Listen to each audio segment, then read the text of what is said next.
Hey, what's up, everybody? Sports Talk Detroit. We're back and we are continuing to talk draft. And one thing has become very clear to both of us. Brad Holmes knows what he's doing. He has Yes. a vision, and the plan has become very clear. We're recording this after the first 3 rounds, which is where you get the meat and potatoes of your draft. Yes, the later rounds are important, but this is the first 3. This is our first 4 picks. So, Chris, I want to throw it to you. What is the thing that has stood out to you most about this man, Brad Holmes, his draft strategy, and what the Lions are doing? Yeah, he is going what stands out to me is he's decided we're going to go get some blue chip players Yep. and we're going to build this thing not with depth and we're not focused on trying to get a depth in the 5th round.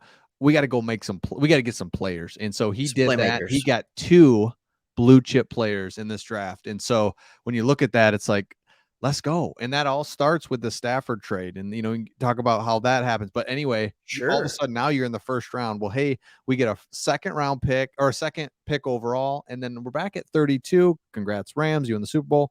Brad Holmes is not satisfied with that.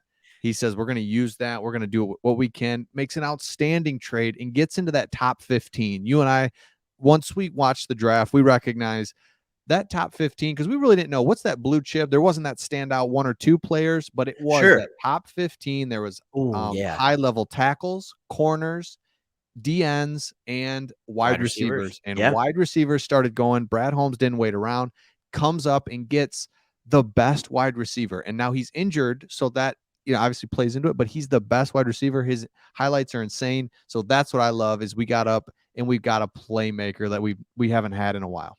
Yeah. I think what I always wanted to do is be like, all right, we traded Matt Stafford. So who do we take with the 2 or 3 picks that we get from them? Yeah. But I think you made a really good point. We could not have traded up. Jameson Williams is not a Detroit Lion today without that pick. There's no way we get up there. We are just waiting and sitting back. So, yes, it was the 32nd pick, and we understand what that looks like. Don't care. It allowed us the ammunition to trade up and get a playmaking wide receiver. And I think the thing that stands out to me when you're talking defensive edge or defensive end, and then another defensive end, a wide receiver, and a safety, and safety wasn't until 97, it makes the plan clear to me that Brad Holmes wants elite players and elite position groups. And I think the way he's building this roster, you can make the argument that in a year or 2, the wide receiver room will be just that. The defensive line room will be just that. The offensive line room might already be there this year. When you're talking Decker, Ragnow, Sewell, Jackson, even Vitae is not terrible when you put him in between Ragnow and Right. Sewell. So, I mean, like, you look at this and it's very clear to me that Brad Holmes is saying, I don't care at this stage in the rebuild about position of need. I can get position of need whenever I want. I can go out and get a linebacker in next year's draft that's plug and play anytime in the first 2 rounds. We Yes. saw that this year, didn't we? Like, one linebacker in the first round, and then they all kept dropping. Remember when we're all sitting there waiting for the 46th pick, and we're like, linebacker? Nope. And even I'm telling you right now, Leo Chanel, he went like 102. He's going to be a day 1 starter wherever he goes at linebacker. And so when we look at this, he's saying, don't care about that. I want elite position groups to be elite. Like, that's very clear to me. I don't know. Maybe I'm crazy. Well, I mean, and Craig, just look at it. Where do you get elite top end talent? You get it in the draft. You So do. it's like, I'm going to take Unless you the want to best. pay up out the Yeah. butt for it. Like, I Yeah. don't want to do that. And I don't know if free agents, there's a few, 2 every year, but that's it, right? The rest, it's like, well, Sure. you're 28, you know what I mean? But so Yeah. to your point, exactly, I can go get a linebacker anytime. There's 10 linebackers on the street right now. Like I could get, obviously you Yeah. want blue, but now is when you take those blue chips, when you can get them. And Pascal's a perfect example. They're looking at it like he's still there. Our defensive line, I mean, it's not like we've got this great defensive line. I think we all just said, hey, it's good enough. Now we've got big holes linebacker. Brad Holmes is like, we're getting a boom, Yep. blue chip, boom, 46 pick. He's in. This guy is going to be a stud. Watch this. And it's like, Yes. absolutely. Yeah, love it. Yes. And let me compare and contrast this for you. You ready for this? The Quinn Trisha era. They go Oh, out geez. and they're like, we need an elite defensive end. So they go out and they pay Trey Flowers, what, like $90-ish million. And he We go ahead. go, Yes, go ahead. Yep. yeah. Holmes says, how about we just draft one at number 2? He'll get 10 million a year, 9 million, whatever it is at the 2 slot, 9, 8, 9, 10 million, right? We're going to do that. And then we'll just wait on the linebacker. I think that same draft, I think the number 1 or first round draft pick for the Quinn Trisha era was Jared Davis. I might be wrong, but like, who knows? Who knows? Well, But anyways, it could have been Ragnow that year too. yeah. But they were just like, you know what? I don't want to spend 100 to 120 million on a defensive end in free agency when I can get one in the draft at number 2 and then get linebacker literally anytime. Yes. And then back to Jameson Williams, the best bang for your buck Yes. is a wide receiver right now. Just the Yep. way the NFL works. Running back, you're going to get injured. It's too hard. You can hand it off, but Yep. if I can get it to a receiver who's fast, and Jameson Williams, I mean, please watch his highlights. He's the fastest player, we've seen in a while, and this dude is he's the just fastest player coming out by far. he is the Yeah. fastest. And so Mhm. all of a sudden now we can flip the field. We can, there, even when we can flip the field and still punt or field goal, like, we're on the 20 and now we make it to midfield and it doesn't work. Before it was like 3 and out, 3 and out. Yeah. Tom Kennedy's not getting open, 3 and out.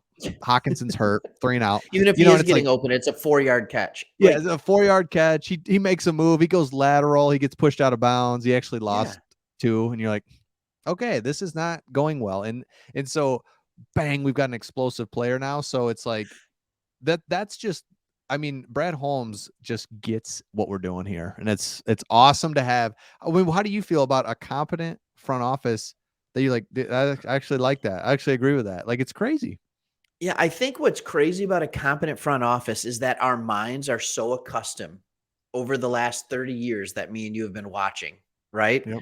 And we're older than 30. That's why I said 30 years. We started young, right? So like we've been watching, and what we're just saying is going into the draft, it's like, oh, wide receiver, we have Amon-Ra St. Brown, we have DJ Chark. We're probably set at wide receiver. No, we're not. Like that Jameson Williams pick made it very, very clear we were not set at wide receiver, because all of a sudden you realize we went from, oh yeah, it's a passable position, to it.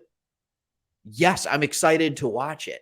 That's what a good GM does. Yeah. And also we used to be able to predict who would pick where, like a very basic GM would do. I think a lot of people had us taking Ragnow when we took him, and Davis, and Kelvin Johnson, and all these different guys. We knew we were taking Sue, Stafford. Like, this was all simple. We're doing the draft this year, and we were surprised at every pick, and not because, and then our reaction wasn't immediate. Yes, not because it was a bad pick, just because we're like, didn't see that coming. Smarter than me. And that's who I want my GM to be, is someone that's definitely smarter than me. Absolutely. And you know what it makes me feel good about Craig is, like, he's the GM that's making these moves. Obviously, it makes me feel good about Jared Goff, because because he's not messing around, man. Like, he'd get rid of him or something. I don't know, but it's like, hey, I think in his plan, he's like, Jared Goff can give us a chance here. We're going to be okay. And if they feel like, hey, we've really they'll do what the Rams did. Hey, we've put a lot around you. It's not working. Hey, thank you. You helped us win some games, but we're going to go make a big splash. But that's what makes me happy, is like you said it, Brad Holmes is smarter than me. He does things. I'm like, well, that was weird. And it's like, actually, you were right. That was good. I love it. Then give me 5 to 10 minutes to process it, and eventually my slow brain can start to catch up to what he's doing, and all the puzzle pieces fit. And it's like we're all playing checkers and he's playing chess. I think that's the best way that I can describe it. And it seems like in the years before, we're all playing checkers and our GMs are out there playing tic-tac-toe. It's just like, I'm not saying we're dumb. I'm just saying he's good. In the past, we've had guys that have struggled. Matt Millen, I don't even want to go there, but it is nice just to have a front office that makes sense. So when you're at pick 97 and there's a big mix of reviews on a guy, like Kirby Joseph, you think to yourself, you know what? He'll probably be okay. He'll probably Exactly. be okay because Brad Holmes knows how to evaluate the safety position. In man, if you start looking around now, Brad Holmes is 1.5 years into his drafts. He's got a few Yeah. more picks, but you just look at Penei Sewell, Boom Bucket, the two linemen, D linemen, man, if they can be good, St. Brown. I mean, Barnes could be good this year. And it's like all of a sudden, man, we really haven't missed on anybody. And Right. now, boy, that could be, we're like realistically 3-year rebuild, all this stuff. Yeah, that's if everything goes pretty well. And what if it Yeah. goes really well with Brad Holmes? I mean, the guy's just doing a great job. It's like this is because all we've wanted as Lions fans, I just want to Mhm. be in the mix. I mean, how many years in these last years where it's like by Thanksgiving or before that, you're just like, well, okay, we're not going to do anything this year. That's fine. Yeah. Yeah, Yeah. just keep us competitive consistently, like sustainable. We're sustainable. We're the Steelers. Yeah. Brad Holmes is Dan Campbell's our coach. Not every Yeah. year we like, let's go fire him. It's like, no, we're good. And That'd be awesome. we always get stuck in the as Lions where it's like every position group has to be okay.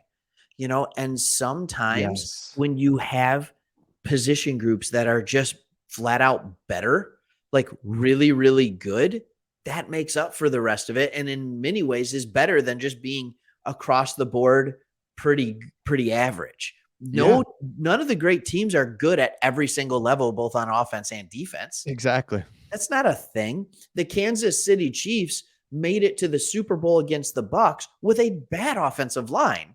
And the Bucks have made it to and won the Super Bowl because they had elite defensive line and linebackers, not secondary. It wasn't a bad secondary.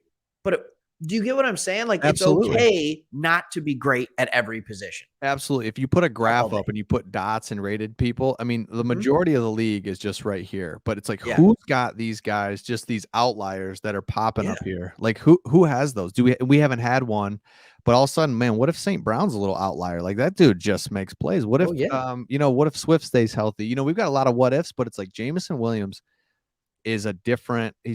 I mean, the guy I've never seen the speed and just the ability, not only the speed, but like his route running, everything. But anyway, Yes. it's just cool, man. And it looks good. And hey, you got to go out and do it and do things. But Yeah. I just such a better real feeling than the Patricia era I agree. ever. You know what I mean? So I agree. It's like I think he'll fit the scheme. Anyways, we can be done talking. Hey, this is a fun video. We got going a little bit. Hopefully people enjoyed it. If you're still watching, hit that subscribe button below. It means a lot to us, but also to give you notifications, let you know when our new videos are coming out.